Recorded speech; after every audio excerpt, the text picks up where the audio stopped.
Om Ajnanatimidandasya Jnananjana Shalakaya Chakshurunmilitam Dhena Tasmai Shri Gurave Namah.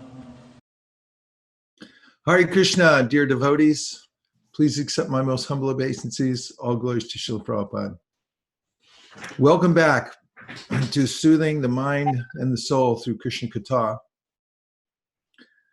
I first offer my respectful obeisances to His Divine Grace, A.C. Bhaktivedanta Swami Prabhupada, my eternal spiritual master, and to all of you, because you are Vaishnavas and therefore the most worshipable in the three worlds. Hare Krishna, Hare Krishna. Thanks for joining. We're continuing our reading in the Srimad Bhagavatam, and we're taking up where we left off at the 10th canto, 16th chapter. Krishna chastises the serpent Kaliya. Just now, we're reading the prayers by the Nagapatnis. These are the wives of Kaliya, who stepped in to, on behalf of their husband, propitiate the Supreme Personality of Godhead and beg for mercy for their husband, and also to unabatedly glorify the Supreme Personality of Godhead, which they do in such an eloquent way that one can only become very appreciative of their prayers. Obeisances unto you, this is text number 42 and 43, who are the ultimate soul of the physical elements, of the subtle basis of perception, of the senses, of the vital air of life, and of the mind, intelligence, and consciousness. By your arrangement, the infinitesimal spirit souls falsely identify with the three modes of material nature, and their perception of their own true self thus becomes clouded. We offer our obeisances unto you, the unlimited Supreme Lord, the supremely subtle one, the omniscient Personality of Godhead, who are always fixed in unchanging transcendence, who sanction the opposing views of different philosophies, and who are the power upholding expressed ideas and the words that express them. Text 44. We offer our obeisances again and again to you, who are the basis of all authoritative evidence, who are the author and ultimate source of the revealed scriptures, and who have manifested yourself in those Vedic literatures, encouraging sense gratification, as well as in those encouraging renunciation of the material world. We offer our obeisances again and again to you, who are the basis of all authoritative evidence, who are the author and ultimate source of the revealed scriptures, and who have manifested yourself in those Vedic literatures, encouraging sense gratification, as well as in those encouraging renunciation of the material world. Purport: if we did not have the powers of perception and cognition, evidence could not be transmitted, and if we had no tendency to believe in particular modes of evidence, persuasion could not take place. All of these processes, perception, cognition, persuasion, and transmission, take place through the various potencies of the Supreme Lord. The Supreme Lord is himself the greatest scholar and intellectual being. He manifests the transcendental scriptures within the hearts of great devotees like Brahma and Narada, and in addition, he incarnates as Veda Vyas, the compiler of all Vedic knowledge. In multifarious ways, the Lord generates a variety of religious scriptures, which gradually bring the conditioned souls through the various phases of re-entry into the kingdom of God. I love that last statement, various phases of re-entry into the kingdom of God, indicating that going back to Godhead is a process. It's not necessarily an event. There are various stages, but as soon as one is in the process, it's guaranteed that one will go back to Godhead.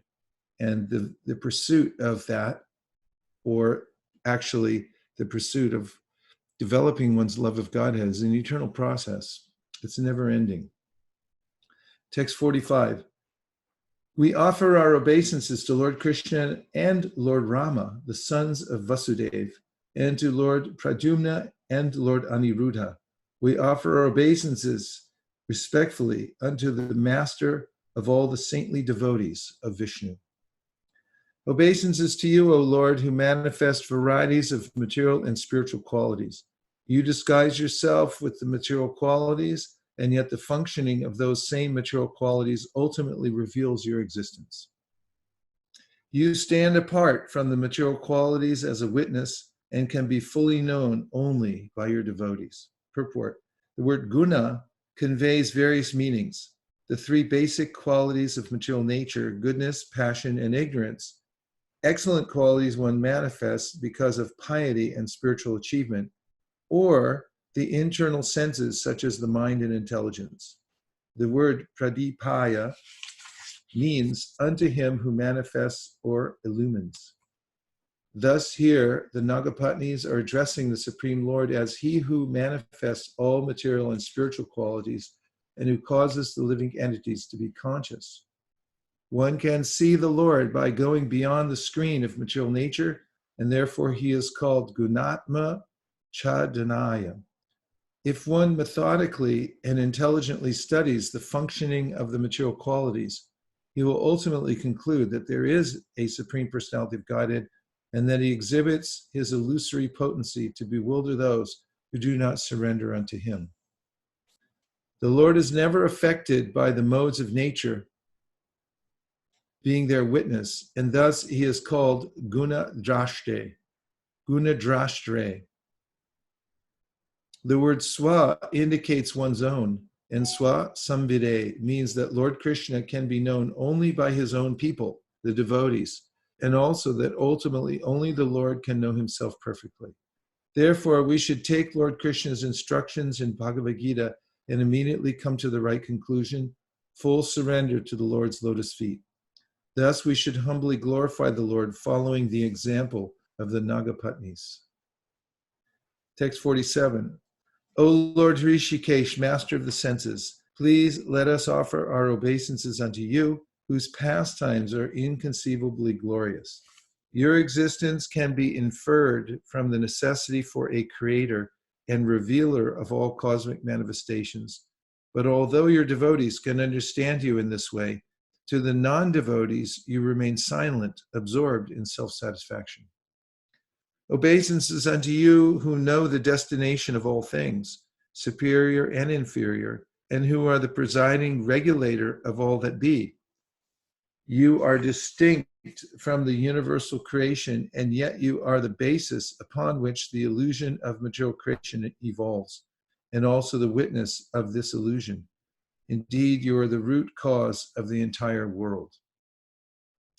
Purport, the words para and avara indicate superior subtle elements and inferior gross ones. The words also indicate superior personalities, devotees of the Lord, and inferior personalities who are unaware of the glories of God. Lord Krishna knows the destiny of all superior and inferior entities, animate and inanimate. And as the supreme absolute truth, he remains in his unique position above everything, as indicated by the word Sarvadhyakshaya. Text 49. O Almighty Lord, although you have no reason to become involved in material activity, still you act through your eternal potency of time and arrange for the creation, maintenance, and destruction of this universe. You do this by awakening the distinct functions of each of the modes of nature, which before the creation lie dormant. Simply by your glance, you perfectly execute all these activities of cosmic control in a sporting mood. Purport, skeptics may question why the Supreme Lord has created the material world, which is full of birth, maintenance, and death. Here the Nagapatnis point out that the Lord's pastimes are amoga, beyond any discrepancy. Sri Krishna actually desires that all conditioned souls live with him in his eternal kingdom. But those forgetful souls who are inimical to their loving relationship with God must go to the material world and be subjugated to the conditions of time. The fortunate conditioned souls are startled into remembrance of their actual position as loving servants of the Lord, and from within the heart, the Lord then encourages them to come back home, back to Godhead. where time is conspicuous by its absence and where eternal blissful existence supersedes the dramatic but disturbing functions of cosmic creation and annihilation.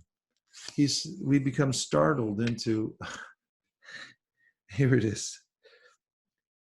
The fortunate conditioned souls are startled into remembrance of their actual position as loving servants of the Lord.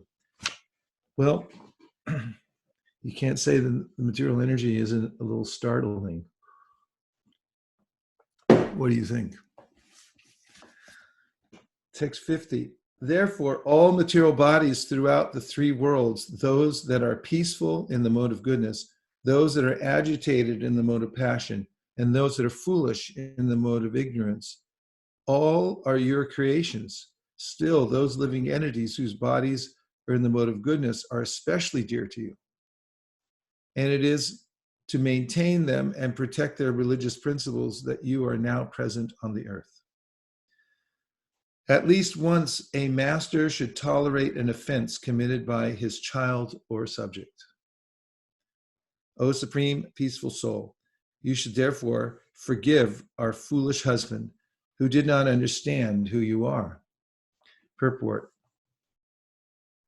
Because of their extreme anxiety, in this verse, Kaliya's wives mentioned the same idea twice, that the Supreme Lord should kindly forgive their foolish husband. The Lord is Shantadma, the supreme peaceful soul, and therefore the Nagapatnis suggest it would be proper for him to overlook at least this once the great offense committed by the ignorant Kaliya. O Supreme Lord, please be merciful. It is proper for the saintly to feel compassion for women like us. This serpent is about to give up his life. Please give us back our husband, who is our life and soul. Now, please tell us, your maidservants, what we should do. Certainly, anyone who faithfully executes your order is automatically freed from all fear. That's so nice. I'll read it again. Now, please tell us, your maidservants, what we should do. Certainly, anyone who faithfully executes your order is automatically freed from all fear. That's just so simple and sweet. I mean, first of all, the mood of the maidservant, that whatever you say, I'll do. I'm totally surrendering to you. Whether you chastise me, whether you glorify me, however you treat me, I'm your eternal maidservant. This is the mood of the pure devotees. So here they say, now please tell us, your maidservants, what we should do. And this is the great relief in life, is coming to this conclusion that I should just take the dictation of the Lord. I read this morning, but in the Bhagavad Gita 3:31, you'll find this statement by Krishna. Who else can say this except for his representatives? Ye me matam idam nityam anutishtanti manava shadavanto nasuyanto muchante te pikarmabi. Those persons who execute their duties according to my injunctions, and who follow this teaching faithfully without envy, become free from the bondage of fruit of actions. It's just an attitude one can develop that whatever Krishna says, I'll follow. So here the Nagapatnis have this. It's so nice. Now, please tell us, your maidservants, what we should do. Certainly, anyone who faithfully executes your order is automatically freed from all fear. Purport. The surrender of Kaliya's wives was now complete, and Lord Krishna immediately gave them his mercy, as described in the following verses. Shishuka Uvacha, Itam sa naga patnibhir Bhagavan sama bishtutaha murchitam bhagna shirasam visasar jangri kutanai. Shukadeva Goswami said, thus praised by the Nagapatnis, the Supreme Personality of Godhead released the serpent Kaliya, who had fallen unconscious, his head battered by the striking of the Lord's lotus feet. Purport. According to Srila Vishwanath Chakravarti Thakur, Lord Krishna, upon reaching his destination, immediately jumped down from Kaliya's hoods and stood before the serpent and his wives. We should remember that when Lord Krishna executed these pastimes, he was just a young village boy in Vrindavan. 55. Kaliya slowly regained his vital force and sensory functions. Then, breathing loudly and painfully, the poor serpent addressed Lord Krishna, the Supreme Personality of Godhead, in humble submission. The serpent Kaliya said, "Our very birth as a snake has made us envious, ignorant, and constantly angry. O my Lord, it is so difficult for people to give up their conditioned nature by which they identify with that which is unreal." Purport. Srila Sanatana Goswami points out that because of his wretched condition, Kaliya was unable to compose original prayers to the Lord, and thus he paraphrased some of the prayers offered by his wives. The word asadgraha indicates that a conditioned soul seizes upon impermanent and impure things, such as his own body, the bodies of others, and other countless varieties of material sense objects. The ultimate result of such material attachment is frustration, disappointment, and anguish, a fact that has now become crystal clear to the poor serpent Kaliya. 57. O Supreme Creator, it is you who generate this universe composed of the variegated arrangement of the material modes, and in the process you manifest various kinds of personalities and species, varieties of sensory and physical strength, and varieties of mothers and fathers with variegated mentalities and forms. Purport. Commenting on this verse, Srila Madhvacharya has quoted the Narada Purana as follows, quote, from Hiranyagarbha, Brahma comes the second creation of this universe, but the universe is primarily created by Vishnu himself. Vishnu is thus the primary creator, and four-headed Brahma is merely the secondary creator. Text 58. O Supreme Personality of Godhead, among all the species within your material creation, we serpents are by nature always enraged. Your material creation, O Supreme Personality of Godhead, among all the species within your material creation, we serpents are by nature always enraged. Being thus illusioned by your illusory energy, which is very difficult to give up, how can we possibly give it up on our own? Purport. Kaliya is here indirectly begging for the Lord's mercy, realizing that on his own he can never become free from illusion and suffering. Only by surrendering to the Lord and obtaining his mercy can one be released from the painful conditions of material life. 59. O Lord, since you are the omniscient Lord of the universe, you are the actual cause of freedom from illusion. Please arrange for us whatever you consider proper, whether it be mercy or punishment.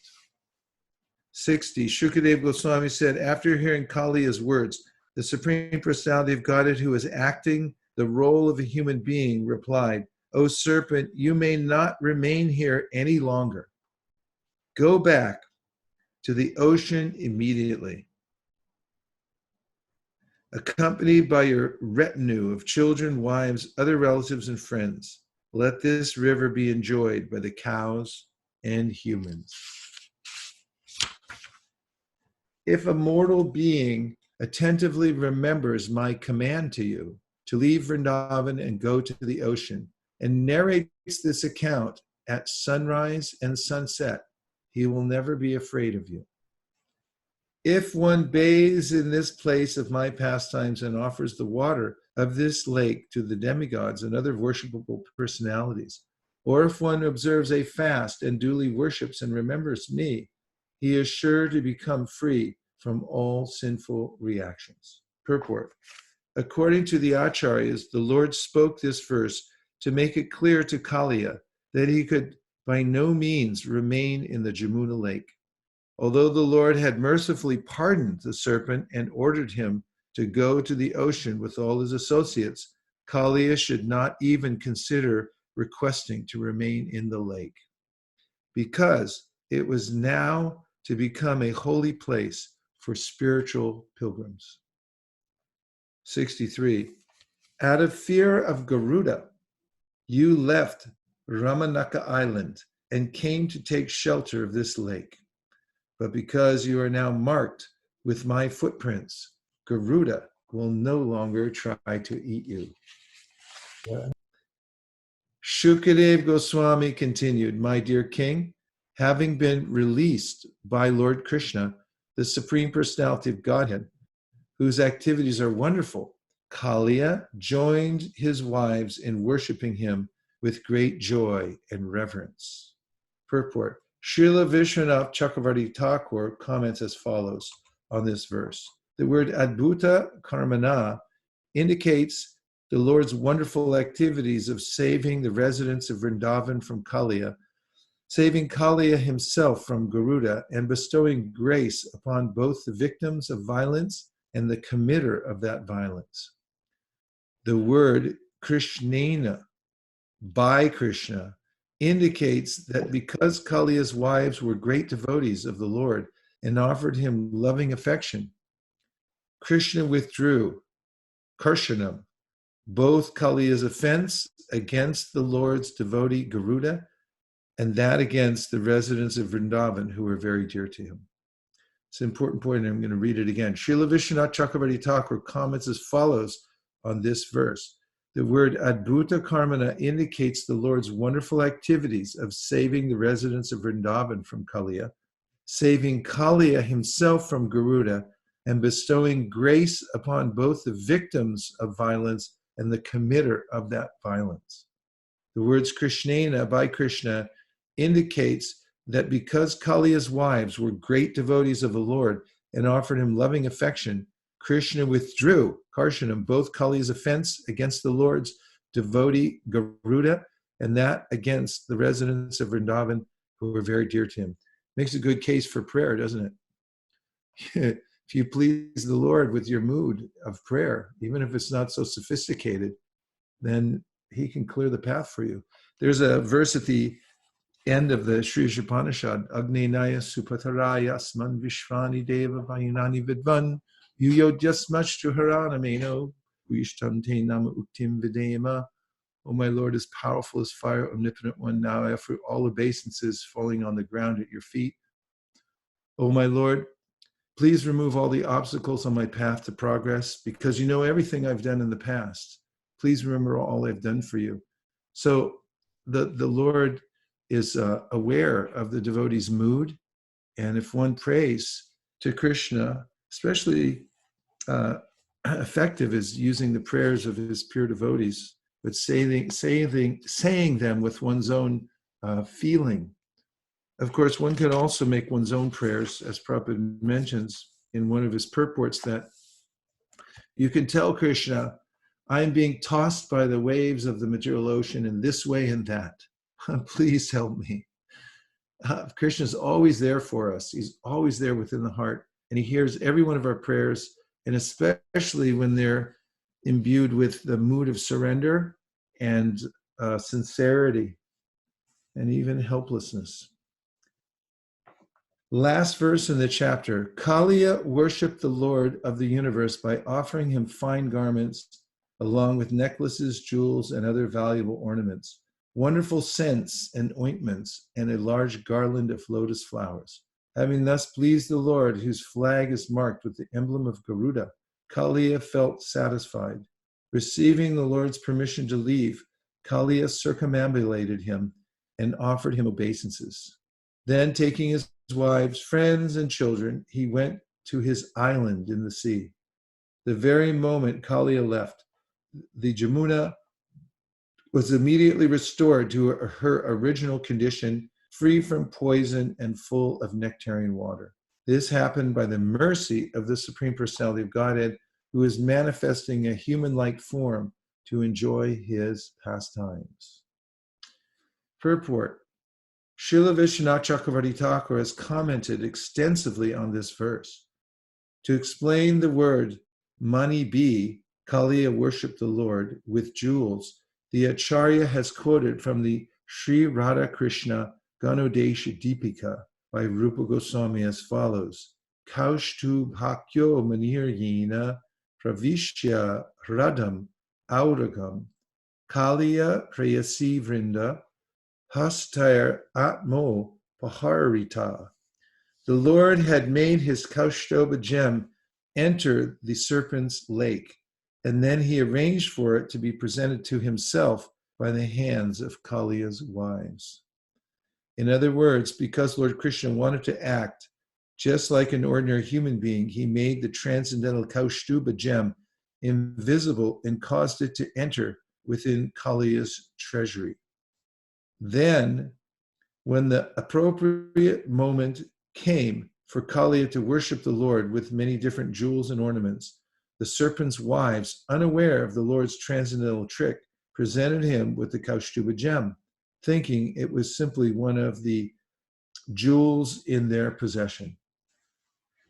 The Acharya has further commented that the reason Lord Krishna is described in this verse as Garuda Dwaja, he whose flag is marked by the symbol of his carrier Garuda, is that Kaliya also desired to become Lord Krishna's carrier.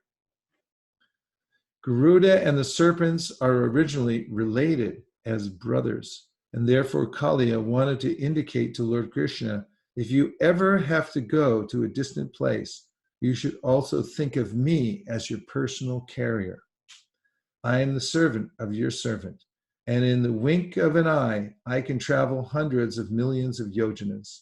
Thus the Puranas narrate that in the course of Lord Krishna's eternal cycle of pastimes, when Kamsa orders the Lord to come to Mathura, he sometimes goes there mounted upon Kaliya.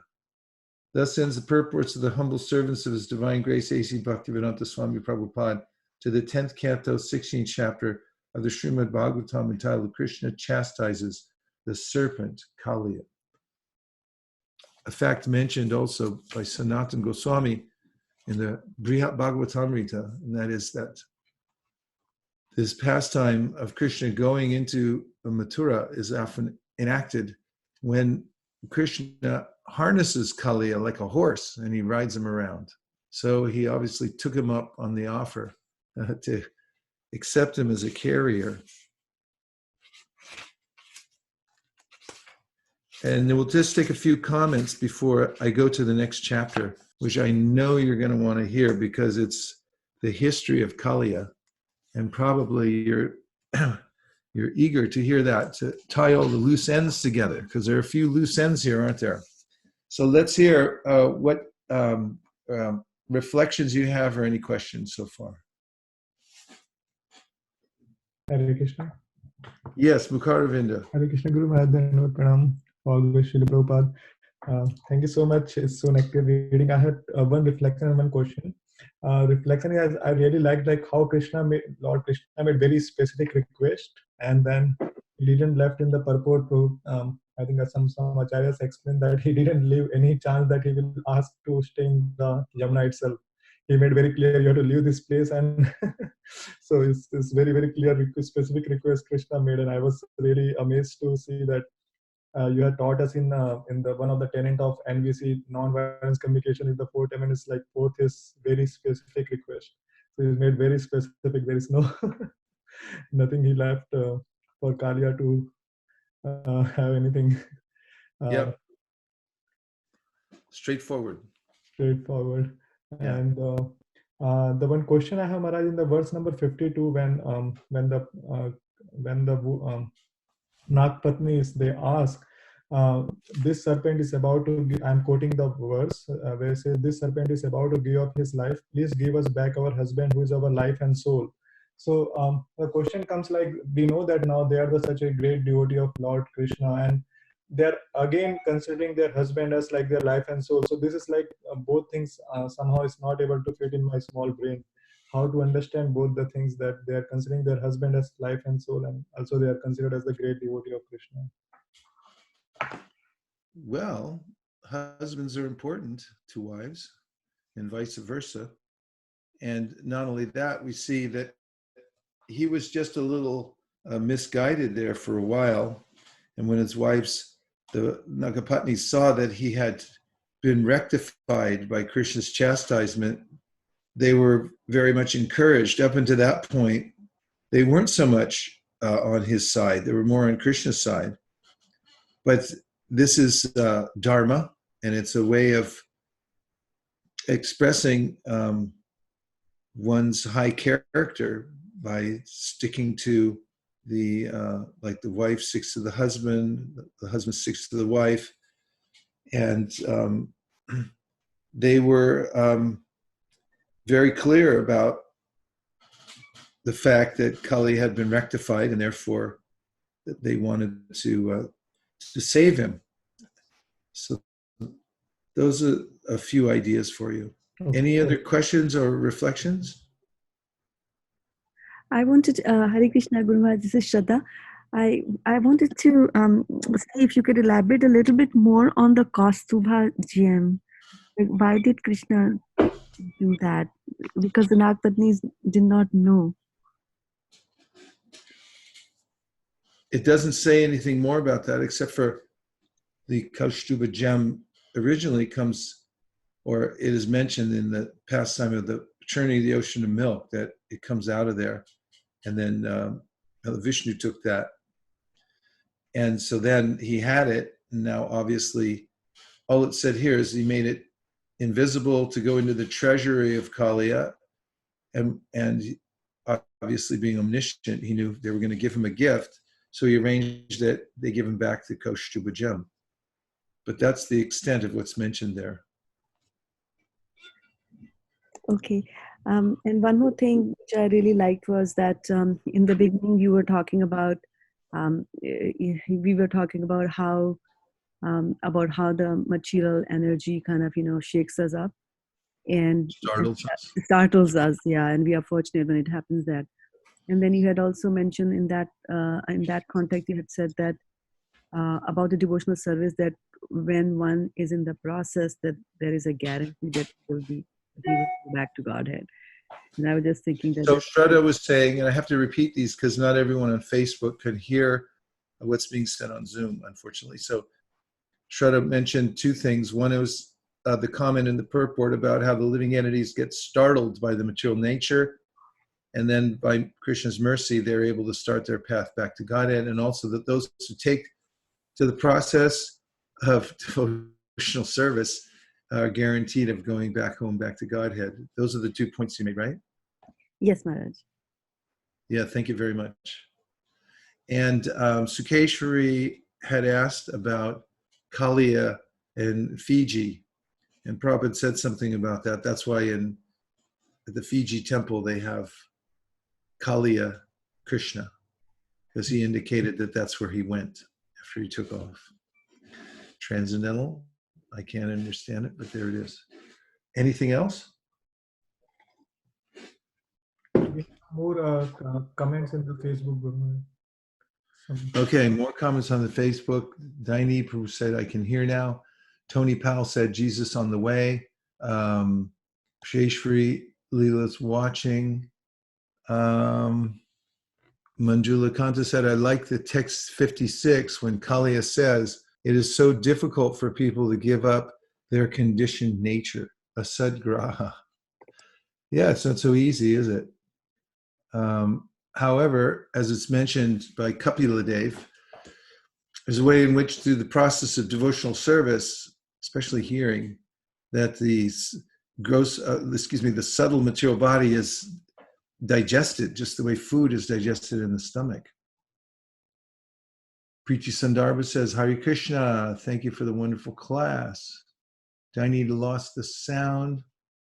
Janavasundari is here watching. Okay. So if there's nothing else, I'm going to go on to the next section, the history of Kaliya. Are you all ready? Yes. Yes. Okay.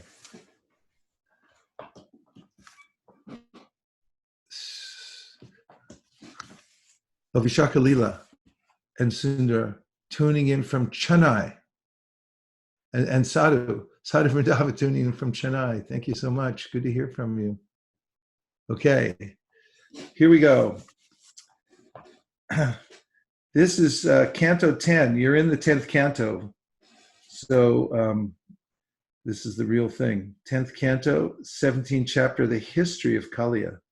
Having thus heard how Lord Krishna chastised Kaliya, King Parikshit inquired, why did Kaliya leave Ramanaka Island, the abode of the serpents, and why did Garuda become so antagonistic toward him alone? Shukadeva Goswami said, to avoid being eaten by Garuda, the serpents had previously made an arrangement with him whereby they would each make a monthly offering of tribute at the base of a tree.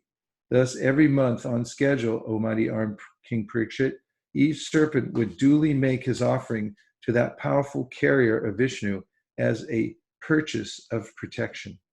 Purport, Srila Sridhar Swami has given an alternative explanation of this verse. Upaharyai may also be translated as by those who are to be eaten, and sarpajanai as those human beings who were dominated by or who belonged to the serpent race. According to this reading, a group of human beings had fallen under the control of the serpents and were prone to being eaten by them. To avoid this, the human beings would make a monthly offering to the serpents, who in turn would offer a portion of that offering to Garuda so that he would not eat them. The particular translation given above is based on the commentary of Srila Sanatana Goswami and the translation by Srila Prabhupada in his Krishna, the Supreme Personality of Godhead. In any case, all the acharyas agree that the serpents purchased protection from Garuda. Text 4. Although all the other serpents were dutifully making offerings to Garuda, one serpent, the arrogant Kaliya, son of Kadru, would eat all these offerings before Garuda could claim them. Thus, Kaliya directly defied the carrier of Lord Vishnu. O King, the greatly powerful Garuda, who is very dear to the Supreme Lord, became angry when he heard of this. Desiring to kill Kaliya, he rushed toward the serpent with tremendous speed. Purport Srila Sanatana Goswami explains that the word Mahavega indicates that the great speed of Garuda cannot be checked by anyone. As Garuda swiftly fell upon him, Kaliya, who had the weapon of poison, raised his numerous heads to counterattack, showing his ferocious tongues and expanding his horrible eyes. Kaliya then bit Garuda with the weapons of his fangs. Purport, the acharyas explain that Kaliya used his weapon of poison at a distance by spitting venom upon his enemy and at a short range by biting him with his terrible fangs. The angry son of Tarksha moved with overwhelming speed in repelling Kaliya's attack. That terribly powerful carrier of Lord Madhusudana struck the son of Kadru with his left wing, which shone like gold. Beaten by Garuda's wing, Kaliya was extremely distraught, and thus he took shelter of a lake adjoining the river Jamuna. Garuda could not enter this lake. Indeed, he could not even approach it. In that very lake, Garuda had once desired to eat a fish, fish being, after all, his normal food. Although forbidden by the sage Saubari, who was meditating there within the water, Garuda took courage and, feeling hungry, seized the fish. Purport, Shukadeva Goswami is now explaining why Garuda could not approach the lake in the Jamuna River. It is the nature of birds to eat fish, and thus, by the arrangement of the Lord, the great bird Garuda does not commit any offense by nourishing himself with fish. On the other hand, Saubari Muni's forbidding a much greater personality to eat his normal food did constitute an offense. According to Srila Vishwanath Chakravarti Thakur, Saubari committed two offenses. First, he dared to give an order to a supremely exalted soul like Garuda. And second, he obstructed Garuda from satisfying his desire. Text number 10. Seeing how the unfortunate fish in that lake had become most unhappy at the death of their leader, Saubari uttered the following curse under the impression that he was mercifully acting for the benefit of the lake's residents. Purport. In this regard, Srila Vishwanath Chakravarti Thakur explains that when our so-called compassion does not tally with the order of the Supreme Lord, it merely causes a disturbance. Because Saubari had forbidden Garuda's coming to that lake, Kaliya moved in and made his headquarters there, and this spelled doom for all the lake's residents. 11. If Garuda ever enters this lake and eats the fish here, he will immediately lose his life. What I am saying is the truth. Purport. The Acharyas explain in this regard that because of Saubari Muni's material attachment and affection for a fish, he failed to see the situation from the spiritual viewpoint. The 9th canto of Srimad Bhagavatam describes his fall down for this offense. Because of false pride, Saubari Muni lost his power of austerity, and with it, his spiritual beauty and happiness. When Garuda came to the Jamuna, Saubari Muni thought, although he may be a personal associate of the Supreme Lord, I will still curse him and even kill him if he disobeys my order. Such an offensive attitude toward an exalted Vaishnava will certainly destroy one's auspicious position of life. As the 9th canto describes, Saubari Muni married many beautiful women and suffered greatly in their association. But because he had once become glorious by taking shelter of the Jamuna River in Sri Vrindavan, he was ultimately delivered. Hey, Nanda. Of all the serpents, only Kaliya came to know of this affair, and in fear of Garuda, he took up residence in that Jamuna lake. Later, Lord Krishna drove him out. Resuming his description of Krishna's chastisement of Kaliya, Shukadeva Goswami continued. Krishna rose up out of the lake wearing divine garlands, fragrances, and garments, covered with many fine jewels and decorated with gold. When the cowherd boys saw him, they all stood up immediately, just like an unconscious person's senses coming back to life. Filled with great joy, they affectionately embraced him. Having regained their vital functions, Yashoda, Rohini, Nanda, and all the cowherd women and men went up to Krishna. O descendant of Kuru, even the dried up trees came back to life. Lord Balaram embraced his infallible brother and laughed, knowing well the extent of his potency. Out of great feelings of love, he lifted him up on his lap and repeatedly looked at him. The cows, bulls, and young female calves also achieved the highest pleasure. All the respectable brahmanas, together with their wives, came forward to greet Nanda Maharaj. They said to him, "Your son was in the grips of Kaliya, but by the grace of Providence, he is now free." The brahmanas then advised Nanda Maharaj, to assure that your son, Krishna, will always be free from danger, you should give charity to the brahmanas. With a satisfied mind, O king, Nanda Maharaj then very gladly gave them gifts of cows and gold. The greatly fortunate Mother Yashoda, having lost her son and then regained him, placed him on her lap. That chaste lady cried constant torrents of tears as she repeatedly embraced him. O best of kings, Parikshit, because the residents of Vrindavan were feeling very weak from hunger, thirst, and fatigue, they and the cows spent the night where they were, lying down near the bank of the Kalindi. Purport, Srila Jiva Goswami points out that although the people were weak from hunger and thirst, they did not drink the milk from the cows present there because they feared it had been contaminated by the serpent's poison. The residents of Vrindavan were so overjoyed to get back their beloved Krishna that they did not want to go back to their houses. They wanted to stay with Krishna on the bank of the Jamuna so that they could continuously see him. Thus, they decided to take rest near the riverbank. 21. During the night, while all the people of Vrindavan were asleep, a great fire blazed up within the dry summer forest. The fire surrounded the inhabitants of Vraja on all sides and began to scorch them.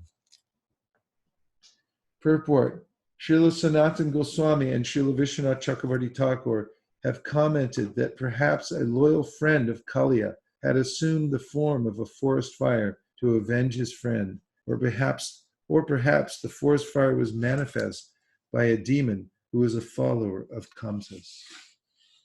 22. Then the residents of Vrindavan woke up, extremely disturbed by the great fire threatening to burn them. Thus they took shelter of Krishna, the Supreme Lord, who, by his spiritual potency, appeared like an ordinary human being. Purport, the Shruti or Vedic mantras state Swarupa Bhutaya Nitya Shaktimaya Kya. The Lord's eternal potency, named Maya, is innate in his original form. Thus, within the eternal spiritual body of the Supreme Lord, there is infinite potency, which effortlessly manipulates all existence according to the omniscient desire of the absolute truth. The residents of Vrindavan took shelter of Krishna, thinking, this blessed boy will certainly be empowered by God to save us. They remembered the words of the great sage Gargamuni, spoken at the birth ceremony of Lord Krishna. Anina sarva durgani yuyam agyas tarishyata. By his power, you will easily be able to cross over all obstacles. That's from Bhagavatam 10:8-16. Therefore, the residents of Vrindavan, who had full faith in Krishna, took shelter of the Lord in hopes of being saved from the impending disaster threatened by the forest fire. 23. Krishna, Krishna, O Lord of all opulence, O Rama, possessor of unlimited power, this most terrible fire is about to devour us, your devotees. Krishna, Krishna, Mahabhaga, He Rama, Mita Vikrama, Esha Gauratamo Vanis, Tavakan Grasate Hina. Text 24. O Lord, we are your true friends and devotees. Please protect us from this insurmountable fire of death. We can never give up your lotus feet, which drive away all fear. Purport, the residents of Vrindavan told Krishna, if this deadly fire overcomes us, we will be separated from your lotus feet, and this is unbearable for us. Therefore, just so that we can go on serving your lotus feet, please protect us.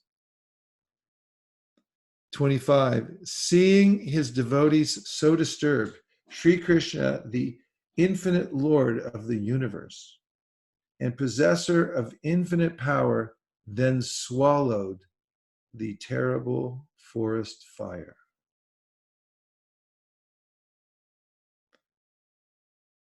Apibat, he drank it.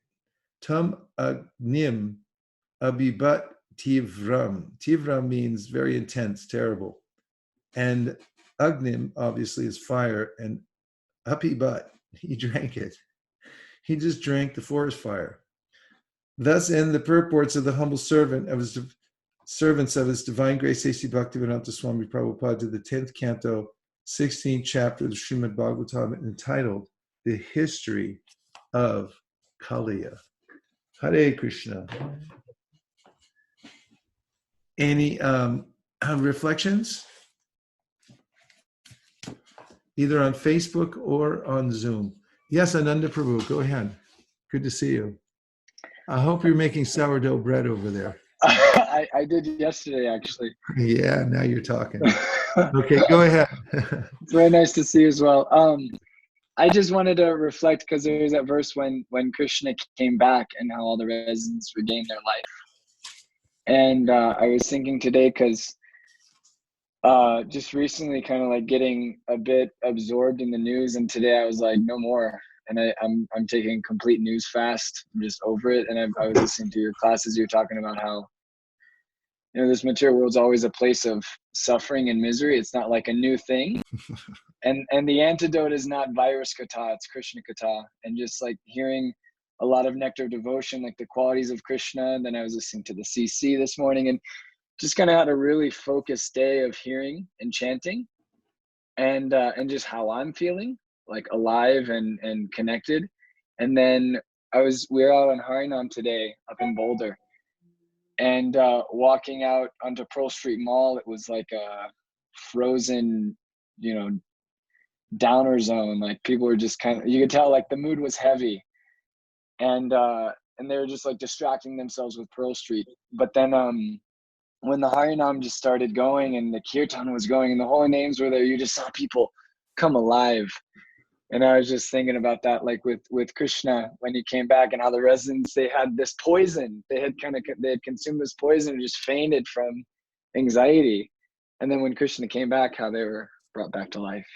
Thank you for bringing us back to life with that description of your day and then the Harinam, and reminding all of us about how the antidote to the poison of material existence, which comes to the sound vibration, is really Krishna kata.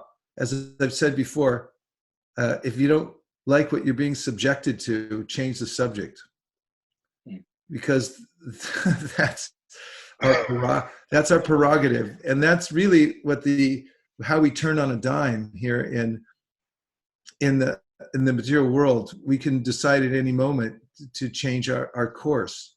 I got a text from a godbrother, a very dear godbrother of mine, who was just sort of reflecting on his whole life. And my interpretation of his mood was startled, just as we had read in the purport earlier, that when the living entity gets startled by material nature, then it makes it a lot more feasible to surrender to Krishna. And so this is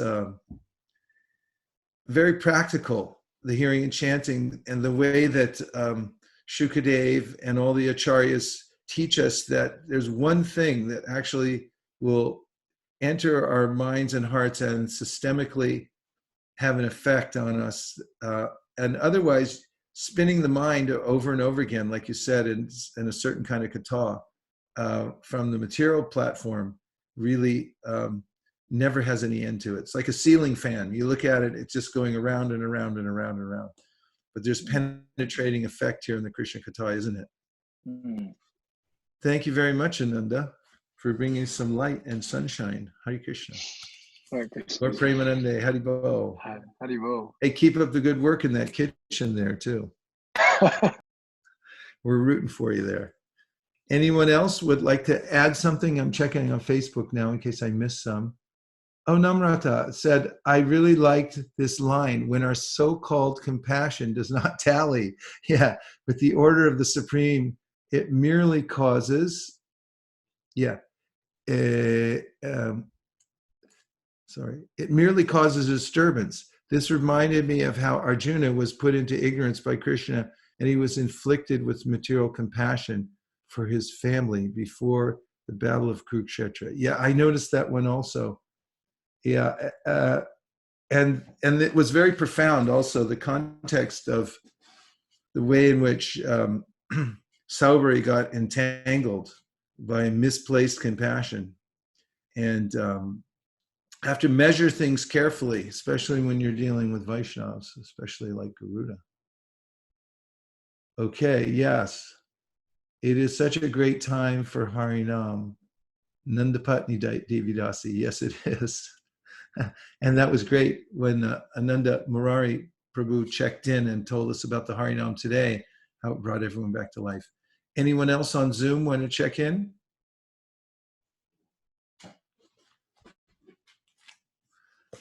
Okay, I have some extra special nectar for the last part of our reading tonight. Since we still have a few minutes left, I'm reading from the 13th chapter of the Bhagavad Gita. Just a slight switch of gears, but I think this will be a nice ending to the reading tonight. Reading from the 13th chapter of Gita, Nature, the Enjoyer, and Consciousness. And here, Arjuna says, Arjuna vacha prakritim purusham chaiva shetram shetrajnam evacha etad veditum ichchami jnanam gyayam chakeshava. Shri Bhagavanu vacha idam shariram kaunteya shetram ityabadiyate etad yo veti tam prahu shetragya iti tadvida. Arjuna said, "Oh, my dear Krishna, I wish to know about Prakriti, nature, Purusha, the enjoyer, and the field and the knower of the field, and of knowledge and the object of knowledge." The Supreme Personality of Godhead said, "This body, O son of Kunti, is called the field, and one who knows this field is called the knower of the field." Sorry to put my hand in front of the camera, but purport. Arjuna was inquisitive about Prakriti, nature, Purusha, the enjoyer, Kshetra, the field, Kshetragya, its knower, and knowledge and the object of knowledge. When he inquired about all these, Krishna said that this body is called the field, and that one who knows this body is called the knower of the field. This body is the field of activity for the conditioned soul. The conditioned soul is entrapped in material existence, and he attempts to lord it over material nature. And so, according to his capacity to dominate material nature, he gets a field of activity. That field of activity is the body. And what is the body? The body is made of senses.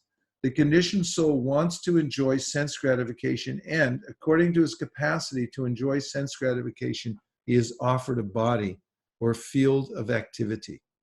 Therefore, the body is called Kshetra, or the field of activity for the conditioned soul. Now, the person who should not identify himself with the body is called Kshetragya, the knower of the field. It is not very difficult to understand the difference between the field and its knower, the body and the knower of the body. Any person can consider that from childhood to old age, he undergoes so many changes of body and yet is still one person remaining. Thus, there is a difference between the knower of the field of activities and the actual field of activities. A living conditioned soul can thus understand that he is different from the body. It is described in the beginning, Dehinosmin, that the living entity is within the body and that the body is changing from childhood to boyhood and from boyhood to youth and from youth to old age. And the person who owns the body knows that the body is changing. The owner is distinctly Kshetragya. Sometimes we think, I am happy, I am a man, I am a woman, I am a dog, I am a cat. These are the bodily designations of the knower. But the knower is different from the body. Although we may use many articles, our clothes, etc., we know that we are different from the things used. Similarly, we also understand by a little contemplation that we are different from the body. I or you or anyone else who owns the body is called Kshetragya, the knower of the field of activities. And the body is called Kshetra, the field of activities itself.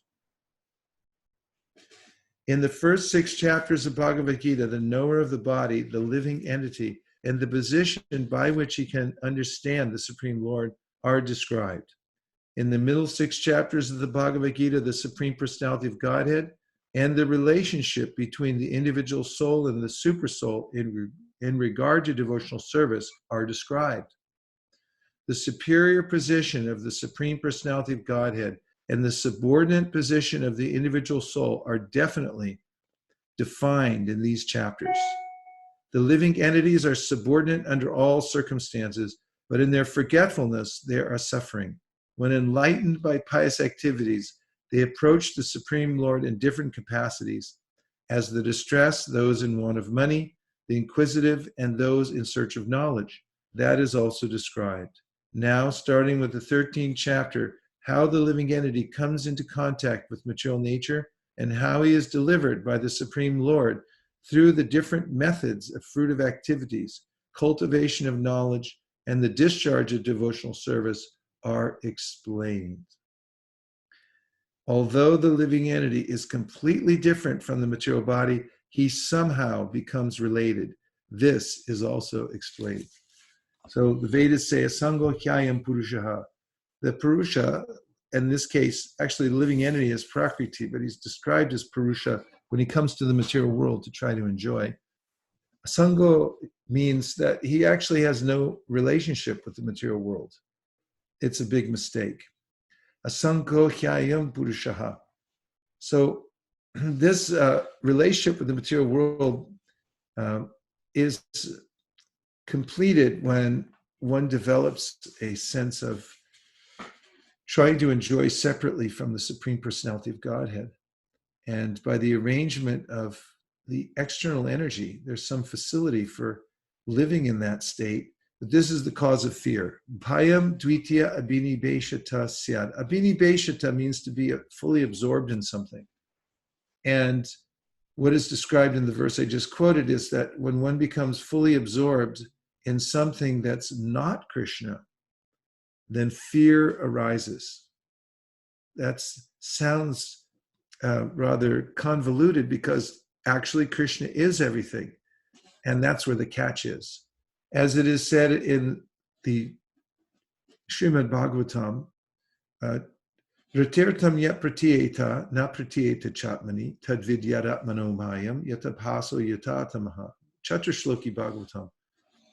Krishna says everything is me, but if you see something that's different from me, know that to be my illusory potency. That's Maya, that's darkness. And Dvitiya means the same thing, that I'm seeing a second thing where there's only one. So the point here is that the living entity, when he becomes separate in spirit from the Lord, and that is he wants to enjoy separately, and comes to the material world and is absorbed then in the external world through the senses and the mind, then he is full of fear. The antidote is given in this verse. Bhayam tvitya binibesha tasyat ishat aphetasya viparya yosmriti tanmaya buddha abhajetam bhaktyayika yesha guru devatatma. One should fix one's mind on doing devotional service with one pointed attention and take shelter of Guru and Krishna, is what the verse says. Then you can turn it around. So this is very important because the material world is an extremely dangerous place. Once Markandeya Rishi, when he was sitting in his ashram, he had darshan with the Supreme Personality of Godhead because Markandeya was very dear to the Lord for his full dedication to spiritual life. And the Lord asked him to take some benediction. So Markandeya Rishi said, I want to see your illusory potency. The Lord smiled mildly because he thought, this is not a very good idea. And then he disappeared. And sometime later, there arose a deafening sound, and it was the rising of the ocean of destruction. It soon washed Markandeya Rishi away from his ashram. And for millennia, he floated in that ocean, being tossed by the waves helplessly, until he came upon a beautiful young baby who was floating on a banyan leaf. And he came closer to see this all-attractive form. And as he did, he was sucked into the form, and then he ended up back in his ashram. Of course, when spoken in a truncated manner, one doesn't get the full impact of what it means to be tossed in the waves of destruction for millennia, as Markandeya was. But we undergo such tribulations by somehow or other being related to the material energy. So for any person, even a simple human, even a human who's got a bad start by being born in a lowly situation, can turn that around through devotional service. And one can turn around any scary condition of life by taking full shelter of Krishna, because Krishna is the reality, and reality is not scary. Maya is scary because it's darkness and we don't know what's going to happen. So the solution to all problems is given in the Srimad Bhagavatam. Tasmat ekena manasa Bhagavan Sattvatam Bhati Shotavya Kirtitavyascha Deyam Pujas Nityada. With one pointed attention, take shelter of the process of hearing, chanting, remembering, worshiping Krishna. This is the solution. So to overcome the kind of all-pervading sense of darkness that's enveloped the world just now, you have to have light. And light comes from Krishna. So hear Krishna's names, give special attention. Don't try to scratch the itch by listening to, as Ananda Murari Prabhu said, Vaisesika over and over and over and over again. It doesn't help.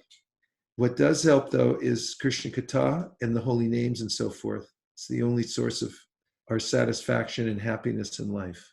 So preaching to the choir here, because you all just joined the Hear Krishna Katha, and I deeply appreciate it.